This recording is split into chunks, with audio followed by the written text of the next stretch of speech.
to the start with the greatest name of Almighty Allah, who is most gracious and merciful, who is Rahman and Rahim. First of all, Assalamu alaikum to everyone. And thank you so much, my respected teacher, to give me the opportunity to talk about control of microorganism. So my name is Israr Ali, and I am the member of Group C, and I have 9 members in my group. So we will discuss all the topic, all the objective in this PPT in a sequence. There are some objective in this PPT about the control of microorganism. Which method are used to control the microorganism? There are some methods are used in microorganism. We all discuss all the procedure, all the method in this PPT. So before the control of microorganism, we should know, and we will discuss about the microorganism. What is microorganism, and how many types of microorganism, and how they are reproduced and how they are grow. And we also know about the bacterial structure, and which is made of different materials. So फिर इसके बाद जो है हमारे पास micro organism के बारे में आपके साथ बात करूंगा. Micro organism is the smallest tiny particles, microscopic particle which we cannot be seen with naked eye, which can be seen only under a microscope. यानी माइक्रो ऑर्गेनिज्म जो है वो बिल्कुल स्मॉलेस्ट ऑर्गेनिज्म है जो हम नेकेड आई के जरिए नहीं देख सकते, जो हम माइक्रोस्कोप के जरिए अंडर माइक्रोस्कोप हम इजीली उसको देख सकते हैं. And they are found everywhere in our environment, just like air, water, soil. ये जो है हमारे एनवायरनमेंट में हर जगह में पाए जाते हैं. फिर इसके जो है मेजर टाइप्स में आप सबको पता है कि वायरस आता है, बैक्टीरिया आता है, फंजाई आता है, अलजी, और ये चीज़ें जो है ये माइक्रो ऑर्गेनिज्म में आ जाते हैं. लेकिन अभी मैं बात करूंगा बैक्टीरिया के बारे में कि what is bacteria and what is the structure of bacteria and how the bacteria grow and reproduce. So bacteria जो है हमारे पास एक यूनिसेलुलर ऑर्गेनिज्म है. आप कहेंगे यूनिसेलुलर क्या है? हमारे पास होते हैं एक यूनिसेलुलर होता है और एक होता है मल्टीसेलुलर होता है.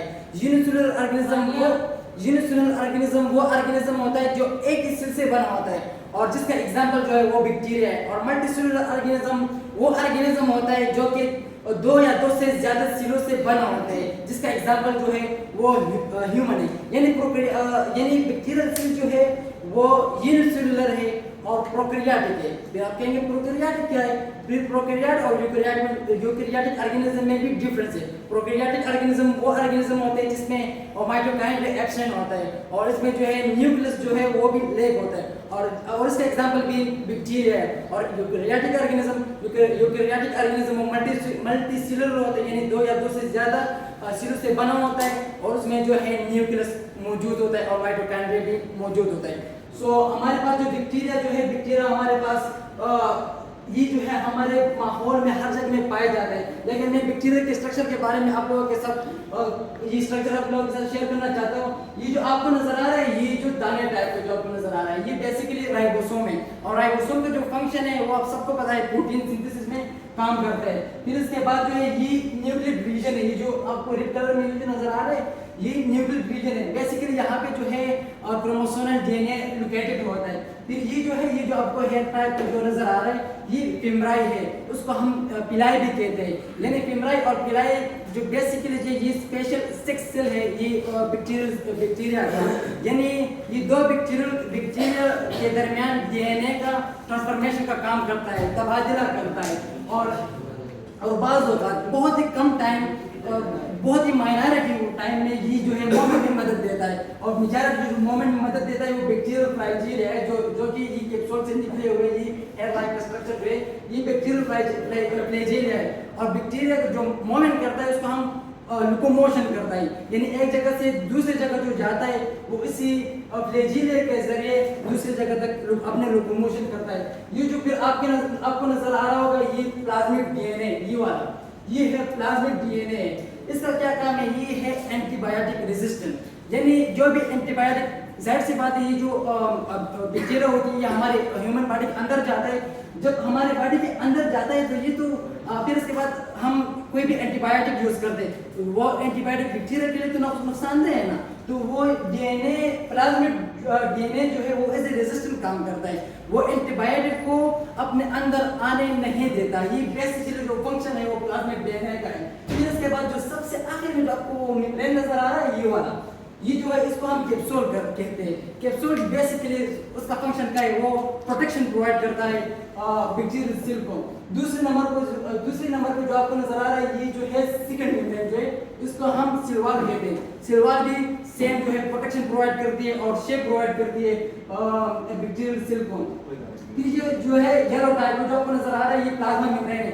प्लाज्मा मेम्ब्रेन का जो फंक्शन है वो ये है कि जिन न्यूट्रॉन्स की जो है बैक्टीरियल सेल को जरूरत होती वो एंटर होने को अलाउ कर दे, आने की इजाजत देता है, और जो चीजें नुकसानदेह होती है वो उसको डिस्पोज कर दे, आउट कर देता है। ये प्लाज्मा मेम्ब्रेन के जरिए होते हैं। फिर ये जो आपको ग्रीन टाइप में जो नजर आ रहा है ये है मेसोसोम। मेसोसोम जो है बेसिकली ये एंजाइम है। जैसे कि हम कहते हैं कि माइटोकॉन्ड्रिया जो ह्यूमन बॉडी का पावर हाउस ऑफ एनर्जी, इसी तरह बैक्टीरियल सेल में जो है मेसोसोम जो है पावर हाउस ऑफ एनर्जी। यानी इसमें जो है मेसोसोम में एंजाइम होते हैं तो यहाँ पे जो है एनर्जी प्रोड्यूस होती है। तो फिर राइबोसोम को तो मैंने आपको बता दिया कि ये जो है प्रोटीन सिंथेसिस में मदद करता है। हाँ, ये सेम चीज़ है जो मैंने एक ऊपर ही आपको बता दिया, लेकिन मैं उसको स्किप करूंगा क्योंकि टाइम का बहुत इशू चल रहा है। तो अभी दूसरे ग्रुप का भी प्रेजेंटेशन बाकी है, तो इसको मैं स्किप करूंगा क्योंकि मैंने ऊपर ही एक्सप्लेन कर दिया है नीचे में। फिर इसके बाद आता है कि हाउ डू बैक्टीरिया ग्रो। हमारे पास बैक्टीरिया किस तरह ग्रो होता है और किस तरह रिप्रोड्यूस होता है।